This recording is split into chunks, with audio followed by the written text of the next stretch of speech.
सुभद्रा चेची के पैर घर में टिकते ही नहीं थे। दिन भर यहाँ वहाँ सारे गांव में घुमा करती थी। उसे सिर्फ बहाने की जरूरत थी। जैसे ही कोई बहाना मिला ये चल पड़ी। कभी कभी बहाने बिना ही चली जाती। जब तक उसका दिल नहीं भरता पूरे अलुवा एक गांव में चक्कर लगाती। ऐसा नहीं था कि उसे घर में कोई तकलीफ थी या खाने पीने नहीं मिलता, फिर भी भटकने चली जाती। बाहर के लोग उसकी हरकतों को देखकर उस पर हंसते और उसका मजाक उड़ाते, पर उसे किसी की कोई परवाह नहीं थी। वो बिंदास थी। उसका छोटा भाई उमेश अलुवा गांव के पुलिस स्टेशन में हवालदार था, इसलिए गांव में उसे छेड़ने की किसी की हिम्मत नहीं होती। वैसे गांव में आवारा छोरों की कमी न थी।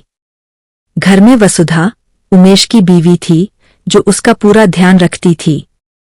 वसुधा के लाख समझाने पर भी उस पर कोई असर न पड़ा। कही गई बात न सुनती न समझती, वह बार बार वही करती जिसके लिए उसे रोका जाता था। घर के काम में भी उसे कुछ खास दिलचस्पी न थी। जबरदस्ती कुछ काम उसके सामने काम रखा न जाए तब तक वह नहीं करती। छोटे छोटे काम जैसे सब्जी काटना, आटा गूंदना, चावल बीनना, पर वो भी उससे ठीक से न हो पाते, बीच में ही छोड़कर भाग जाती। वह अपने मन से कभी कुछ न करती। जबरदस्ती उससे काम करवाना पड़ता। उसे बाहर जाने से रोकने के लिए कंपाउंड का दरवाजा बाहर से बंद करना पड़ता। सुभद्रा चेची की हरकतें कुछ अजीब सी थी। वो अक्सर अकेले ही जोर जोर से अर्थहीन बातें बड़बड़ाती थी। कभी कभी बिना बात के रोने लग जाती। पूछने पर हंसने लगती। उसे डांटकर या डरा धमकाकर चुप कराना पड़ता। उसकी 3 बहनें और 3 भाई थे, पर सब मानसिक तौर पर अच्छे थे। पर न जाने कैसे ये बेचारी ही क्यों मानसिक रूप से अस्वस्थ थी। शारीरिक तौर पर वह प्रौढ़ हो चुकी थी, पर मानसिक तौर पर न वह बच्ची थी और न प्रौढ़। उमेश ने भी अपने माता पिता के बाद उसका इलाज करवाया, पर डॉक्टर्स ने भी जवाब दे दिया कि अब कुछ नहीं हो सकता।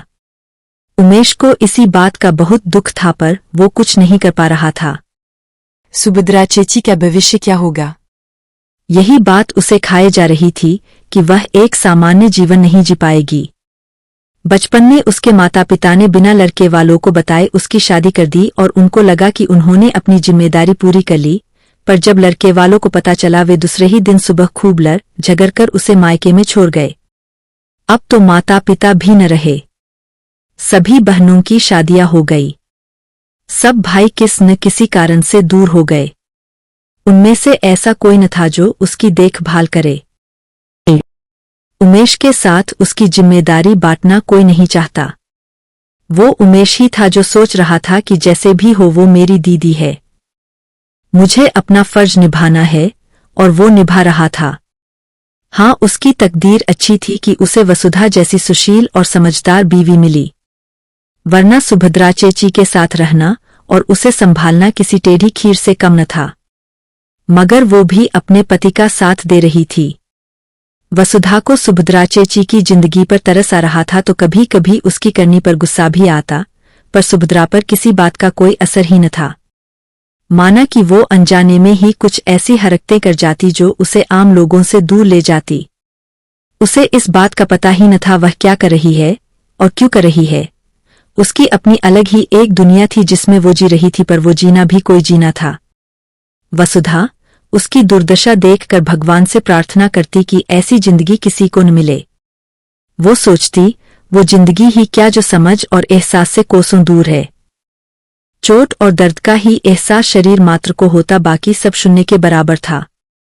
वो न किसी के सुख दुख को समझ सकती, न किसी की भावनाओं को समझ सकती थी, न मान अपमान जानती, न किसी अनुभूति का उसे एहसास ही था।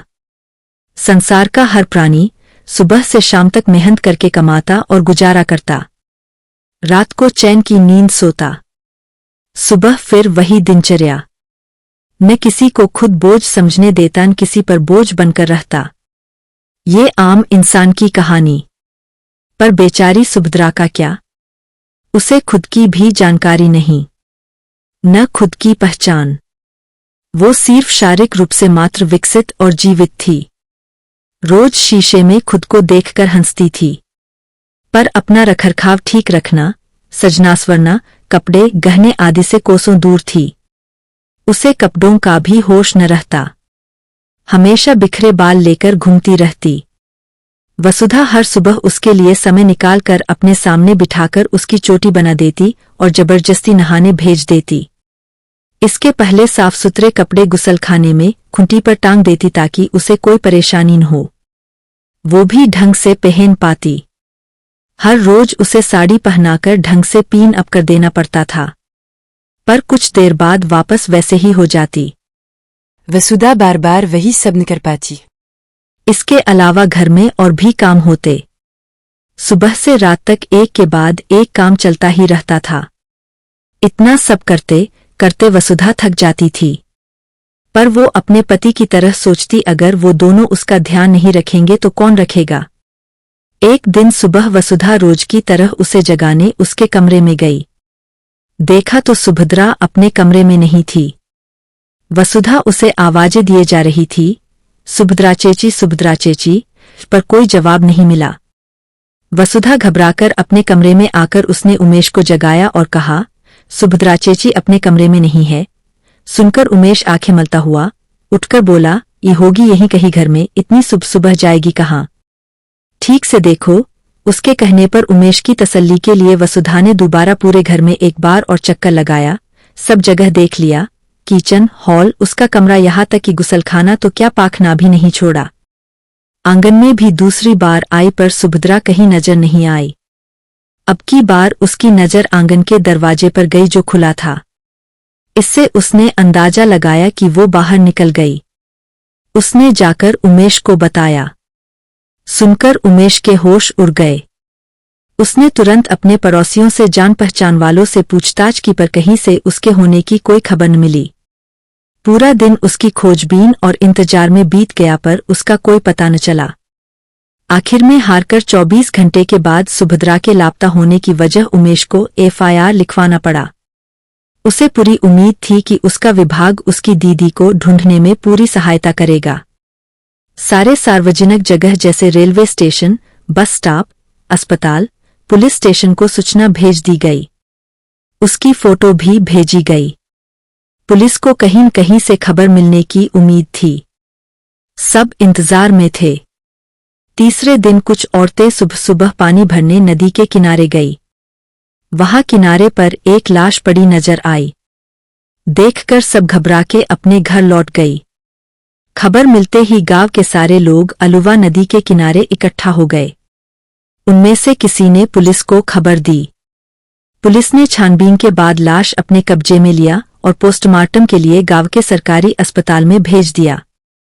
उमेश को भी खबर भेज दी गई और उसे गांव के सरकारी अस्पताल में पहुंचने कहा गया। जैसे ही उसे पता चला उमेश और वसुधा दोनों अस्पताल पहुंचे। तब तक पोस्टमार्टम हो चुका था तथा उसे मृत घोषित कर दिया गया था। लाश मुर्दा घर में पहुंच चुकी थी। जब वो दोनों मुर्दा घर में पहुंचे, लाश पर से चादर हटाने के बाद उन दोनों ने सुभद्रा चेची को पहचान लिया और दोनों दहाड़े मारकर रोने लगे। सबने उनको बहुत समझाया। उनके पीछे पड़ोसी और कुछ रिश्तेदार आने के बाद लाश उनको सौंप दी गई। लाश घर पर लाई गई। उसके सारे भाई बहन अब तक आ चुके थे। सब शोक सागर में डूबे थे। कोई दहाड़े मार कर रोकर दुख प्रकट कर रहा था तो कोई चुपचाप रोकर, तो कोई खामोश रहकर। उसके अंतिम संस्कार की तैयारियां हो रही थी।